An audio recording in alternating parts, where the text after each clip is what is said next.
আজ ১৪ ডিসেম্বর ২০২১ খ্রিস্টাব্দ ২৯ অগ্রহায়ণ ১৪২৮ বঙ্গাব্দ মঙ্গলবার।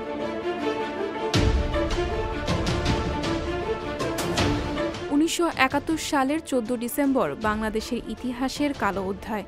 এই দিন হানাদার বাহিনীর দেশীয় দোসর রাজাকার আল-বদর ও আল-শামস বাহিনীর সহায়তায় দেশের শ্রেষ্ঠ সন্তানদের বাড়ি থেকে তুলে নিয়ে নির্মম নির্যাতনের পর হত্যা করে। দেশের বিভিন্ন বধ্যভূমিতে তাদের হত্যা করা হয়।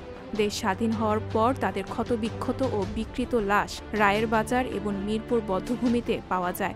পরিকল্পিত গণহত্যাটি বাংলাদেশের ইতিহাসে বুদ্ধিজীবী হত্যাকাণ্ড নামে পরিচিত।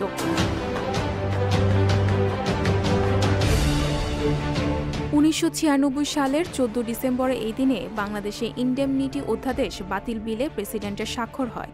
বাংলাদেশের প্রধানমন্ত্রী হিসেবে শেখ হাসিনা আওয়ামী লীগ সরকার প্রতিষ্ঠার পর ওই বছরের ১২ নভেম্বর সপ্তম জাতীয় সংসদে ইনডেমনিটি আইন বাতিল করেন।